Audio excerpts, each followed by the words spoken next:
cities grow, rural communities experience major changes, some positive, some challenging. People leave their homes in search of better opportunities, farmlands are converted into residential and commercial areas, and in some cases, entire communities are relocated to make way for infrastructure projects.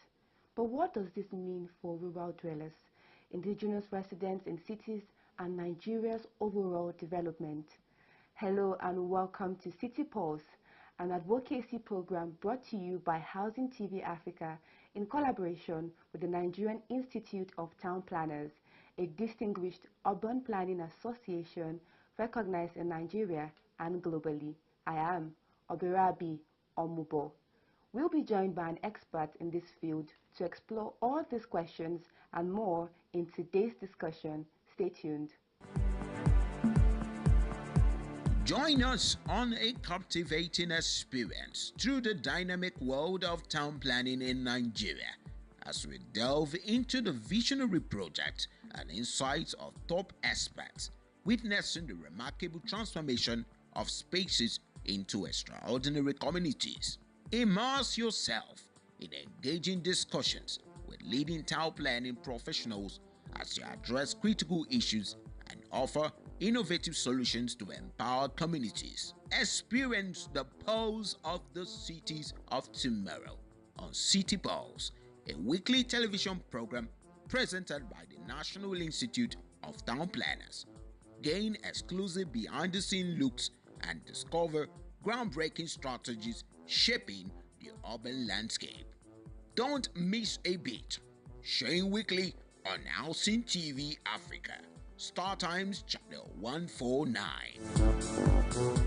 Welcome back. You're watching City Pulse on Housing TV Africa.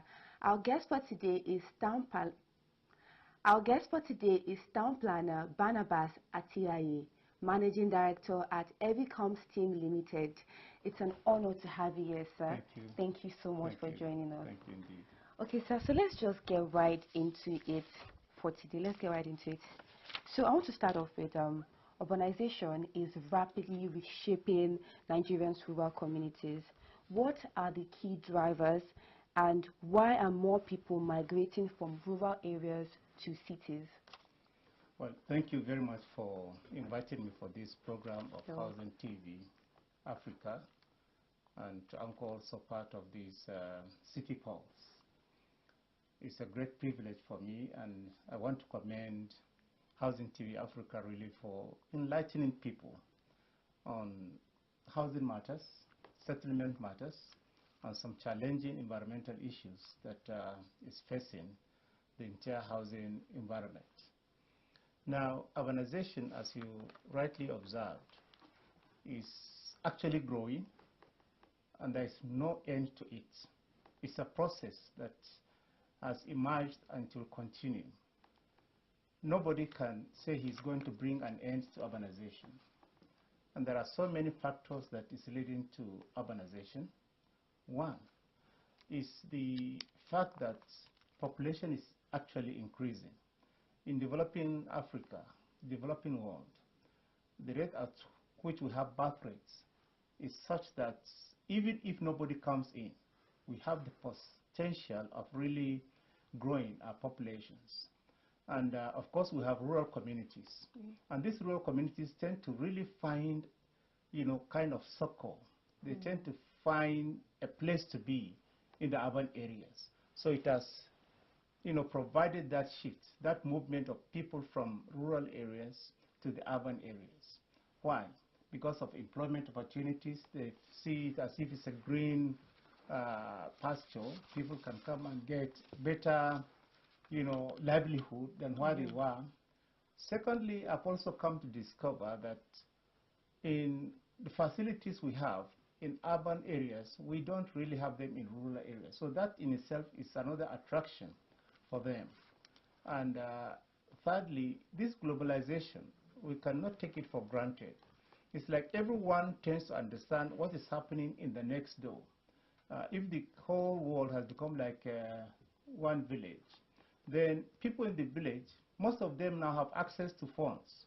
and they can now browse to see what is happening in the next door, and that actually attracts them, even if they hadn't the intention of coming.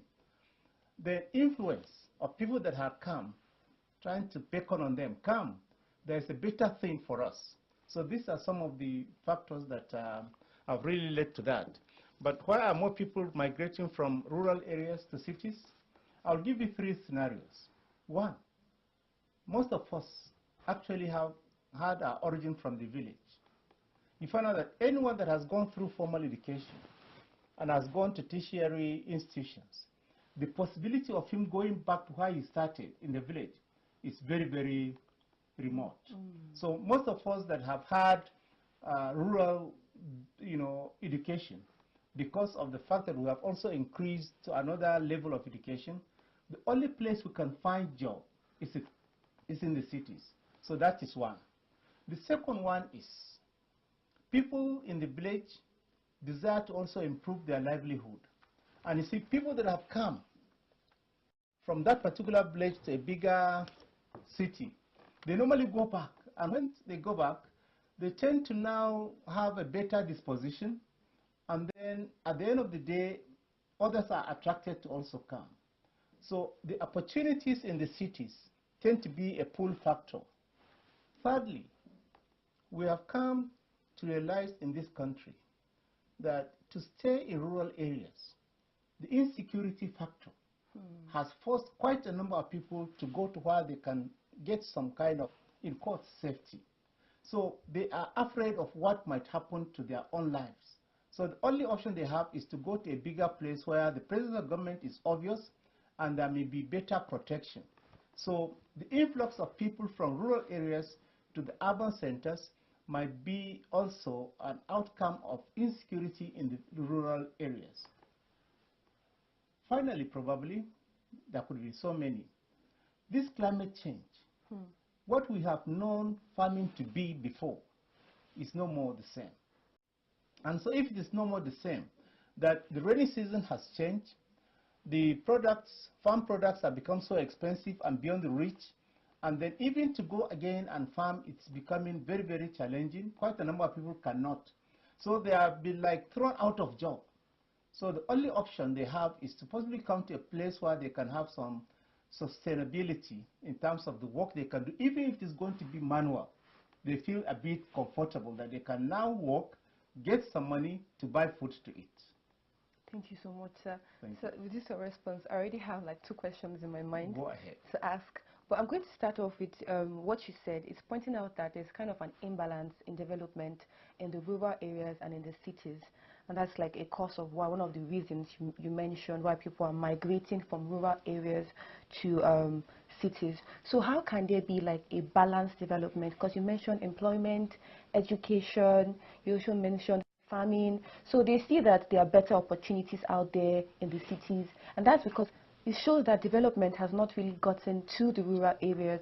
So how can the government, how can the people bring development to these rural areas to make sure there's a balance in development? You see, the action of government is primarily fundamental to bringing balanced development. Let me put it this way. Virtually all rural areas have some potentials. Exactly. They have some areas of capacities. Now, take agriculture, for instance. We don't have any local government that does not have a specialization in particular agricultural products. What should have been is this. At what quantity, which one do they have comparative advantage over? Now, if, for instance, they have groundnut or corn or fruit, whatever, mention any, government's deliberate effort to create industries that fit into such communities will keep the people there. And if we have industries that are related to that particular agricultural produce, then you find out that by design, roads, water, electricity will be there. And then people will not be gainfully employed because of such. But going further, I think there is the need to have what we call regional development plan. We normally have master plans for cities. Yeah. We have forgotten about the fact that we need to have regional development plans that will take care of the rural areas. And in these regional development plans, we normally identify what are the resources available in each of the local government areas, assuming you are dealing with a state. What do they have as comparative advantage in each of the local government areas or each of the states of the federation? Ability to come together to analyze, to come up with what we term as areas of growth poles in these rural areas will go a long way in reality bringing the balance between the city and the rural areas. Now, we need to therefore see within the circumference of where we are talking about, where do we consider to be less developed? What do they have? What's the distance between that place to the other, to the city? Do they have something that government can really hinge on to now come up with that particular issue?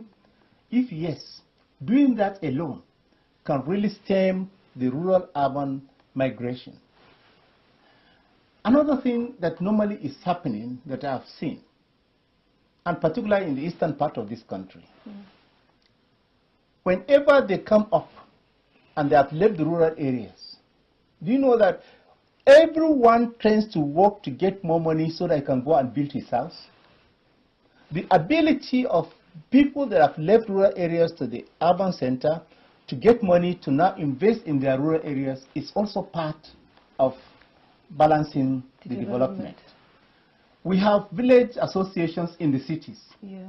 And some of them are very, very proactive as to identify, come together, we have formed this club, fine.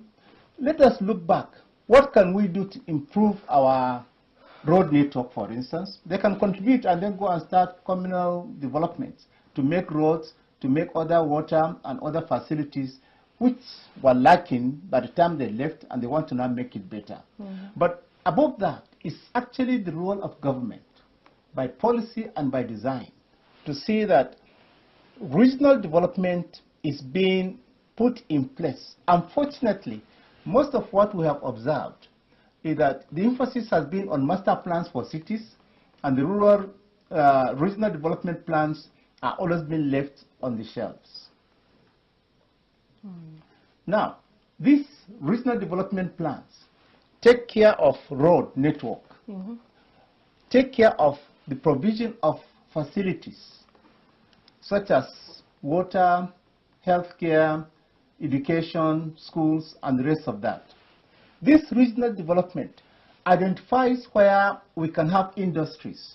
Such industries are meant to serve a whole community, and possibly even beyond that particular community, depending upon the capacity of that particular industry. Now, if that is done, I want to assure that most industrialists will also want to build their own quarters around that place so that people don't start moving from the city to the rural areas. Yes. And so cities and rural areas will now expand.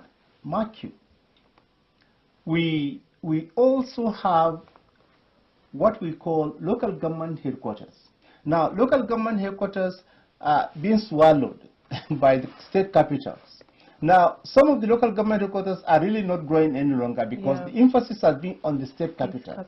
But assuming that each local government headquarter will be given the same attention as we are giving to the state capitals, I want to tell you that it will stem down some of these things. And from such local government headquarters, there are other bigger towns, I will not call them cities, that are within the local government areas that can also be given some attention. If that happens, people from the rural area can just come to the city and then go back to where they came from. And that will therefore balance so many things, really. Yes. Thank you. Thank you so much for that insight. So pointing out that the government needs to pay attention to the people in the rural areas and also have regional plans, not just the FCT, not just the cities, but also the small areas, and also the local governments should also improve as well. So I want to ask, because with this migration, there's a huge a number of people that are moving to these cities, and what is the economic impact What is the structural, infrastructural impact? What is the development impact on this? Because people are moving away from the rural areas to the cities. What is the impact on those rural areas, and also the impact on these cities that are being populated, even overly populated by people? That's right. Now let me start from that of the rural areas. All the manpower, the able-bodied, are leaving. And only leaving either children or the aged. Yeah. This in itself is a challenge. It's a challenge because with time, even rural areas may vanish because the productive sector have left them. You have left all the children and the aged. And because of that, the capacity of that rural area to be self-sustaining has actually reduced.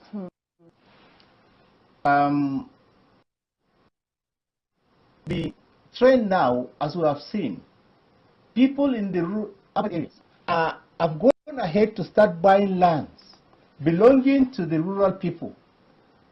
Because of poverty, they are selling their lands. So the land has become more like for external persons. Yeah. And the people that are there don't own land. They now become like slaves on their very land. Yeah. And that is really, really a bit disturbing as far as I'm concerned. Why are they doing that? The able-bodied that would have farmed it are not there. Are not there. The people that are always, of course, there are in poverty. They cannot sustain themselves. There is somebody that is willing to give them money to get the land. They say, take it. Then they will now be called upon to come and work, labor on that land for payment. I mean, where are we heading to? Exactly. So there is that challenge in the rural area. Now, in terms of social impact,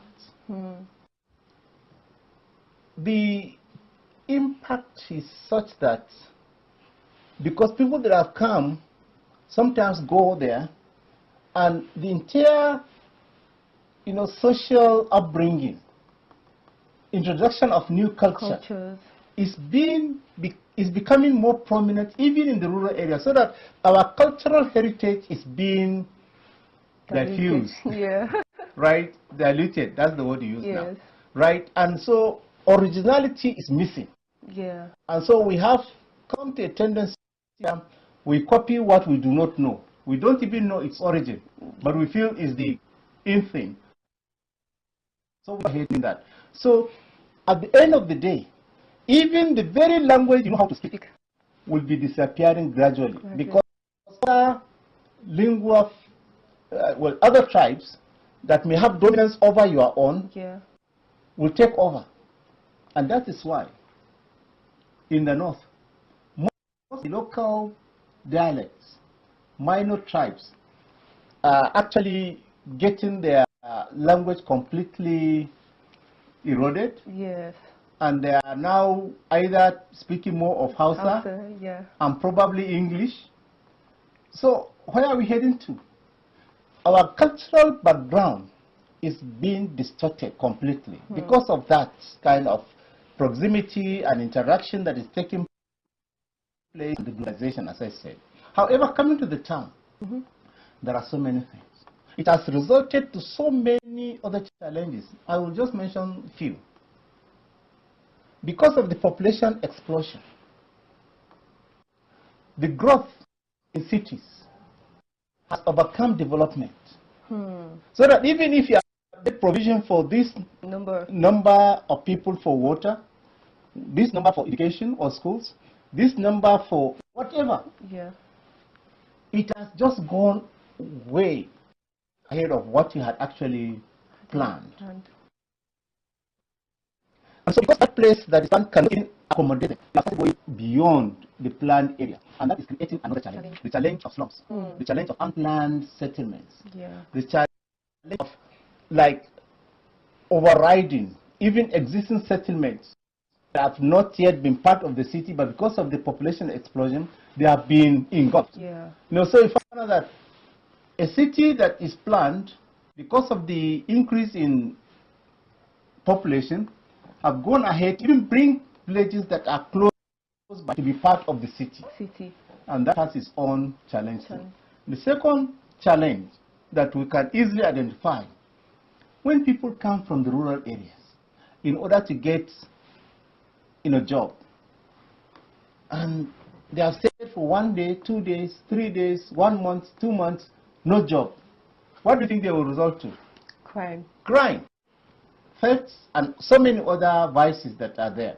So that becomes yet another challenge, right? So the rate of crime normally increases with the influx of people into a city. And you know that the police we have, they cannot really manage the current trend of population growth because there are very few. And so the rate of crime normally will increase. And it will increase in such places that are not planned. But they also can go into such areas that are planned and then get what this Baba Bola and the rest of them, you know what they are doing? Yeah. So this is just part. Another challenge truly is the fact that it defaces the beauty of the city.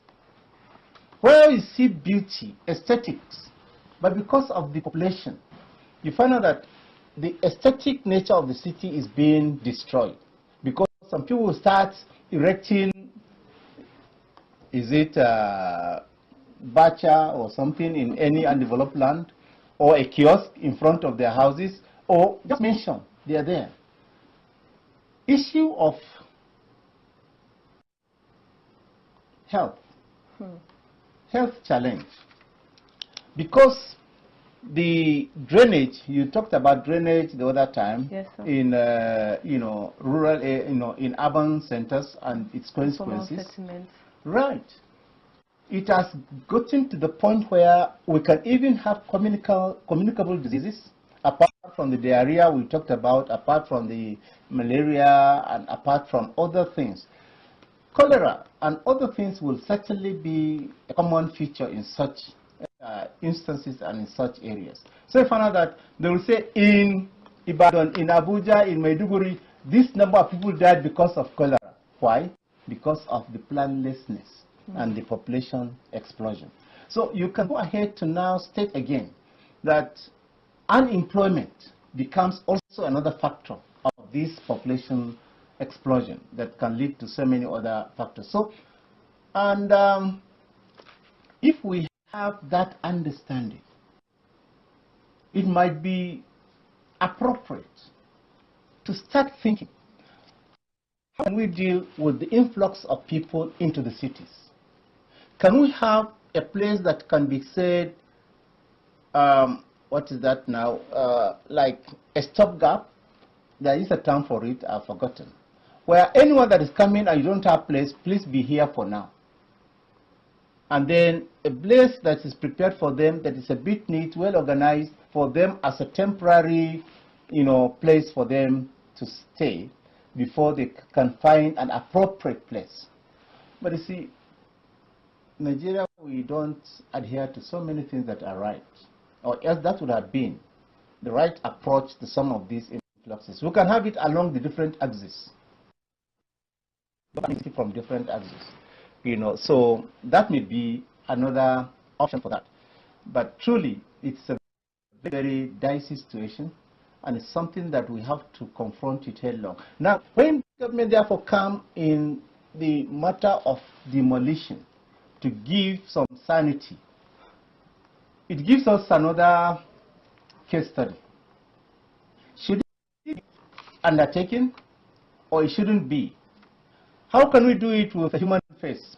These are questions that everyone has his own approach to it. Yeah. But I think we are not for that yet. Yes. Yeah, so let me just stop there. Thank you. Thank you, Tamfana Barnabas, for elaborating on the challenges, the impact of this issue, and also getting into the solutions as well. But we're going to take a pause now, and when we return, we'll continue this very important discussion, so stay tuned. Visit Housing TV Africa on YouTube and click on the subscribe button. Subscribe to Housing TV Africa to stay updated on latest happenings in Nigeria's housing sector. Follow our social media pages, like and share our posts on Facebook, Housing TV Africa, on Twitter, Housing TV Africa, Instagram, Housing TV Africa. Join the conversation and keep up with latest housing updates. Welcome back to City Pulse on Housing TV Africa. I still have here with me Town Planner Barnabas Atiyaye, Managing Director of Evicom Teams Limited, and we're still on the topic urbanization and its impact on rural communities. We've talked about the drivers, challenges, and possible solutions. Now I want to get into this particular question because we've been talking about the people in the rural areas migrating to the urban areas, but also they are indigenous people of these urban areas, and in some cases they have to relocate to other locations so that infrastructure projects can take place. So I want to ask, what is the impact on them, and also how can there be a fair settlement, because some cases they are being settled. So is the settlement fair enough, and how can the government and policymakers ensure that it's a fair settlement and these people are given what they deserve or is fair? You have brought a very, very important segment of this discussion. That as cities are growing, they're engulfing rural settlements. And sometimes government policies has made it in such a way that these rural communities that are being engulfed are being relocated. And there are two dimensions to this, and I would like to approach it from two dimensions as well. Now, this one is this. These settlers mean that they didn't come to the city. They have been there before. It's their land, it's their cultural land, land of heritage. And because some people have come, they want to now remove them from there. It is basically not even advisable. It's not advisable because I believe in the principle of integration. Such settlements can be planned and historical, sites preserved. Because when we clear all these things, we don't leave any history of where we were before. And this in itself is a very dangerous trend. I would love a situation where that place gets replanned, maintaining their own cultural background. Most of them have their own historical legacy there. Possibly graves of their forefathers or even of their kings or chiefs, depending upon what. A place where they normally worship may be there. They may not be Christians, they may not be Muslims. Their daily income in terms of farmland may be there. All these ones consumed and destroyed. And when we want to now have a history of such people, we find it difficult. Now, I would like to state clearly, I am an advocate of integration. However, if such settlements must be relocated, they must be relocated in a place where they can have easy access to all the facilities that urbanization has brought. Not a place where they have to spend, you don't know how much, to come to the city again. Of course, you can integrate them there and give them a land where they can go and farm, if that is their own economic activity. Now, I therefore would like to advocate that land must be given in such a way that is adequate for them, for their daily living, very close to where they can go for work and to the city, giving them road to that place, giving them light, education, and all facilities, social services must be made available before they even transport them. Do you know that they can still be in the same place by the government building some at least 1 or 2-story buildings for them, and they will remain within the city? If that had been the people in Abuja here, that would have been excellent, approach and modalities. Of course, some of them don't even like that because it is foreign to them. But let us see, can we have something more like natural for them to really appreciate? When we do that thing without contacting them, we give them what they really don't like. But when we get them part of the plan, they will tell you these are the things we want, this is how the design should be, these are the spaces we need, and then they will be comfortable without selling it after you have given them a house, for instance, to stay. Let me stop there because of time. Thank you. Thank you so Planner Barnabas Atiaye. It has been a very enlightening conversation, and I'd also love for us to go further, but we're going to continue this discussion. And thank you for highlighting the drive, what drives people to migrate to these urban areas, from unemployment, for greener pastures, for a better life, for infrastructure, education, healthcare, and also the challenges and the impact of this migration. We looked at the indigenes of these urban areas, people who are not settlers, actually at the indigenes of this place. We looked at that as well, and it's a very broad conversation. And I would like to thank our guest, Town Planner Barnabas Atiaye, for his insight and enlightening us in this conversation. Thank you so much for watching, and I hope that this conversation has opened your eyes to the realities of urbanization and its impact on rural communities. And that's it for the conversation today. I am Obarabi Omubo. Thank you for watching. Do not forget to follow us on all social media platforms at Housing TV Africa. Also subscribe to our YouTube channel at Housing TV Africa. And bye for now.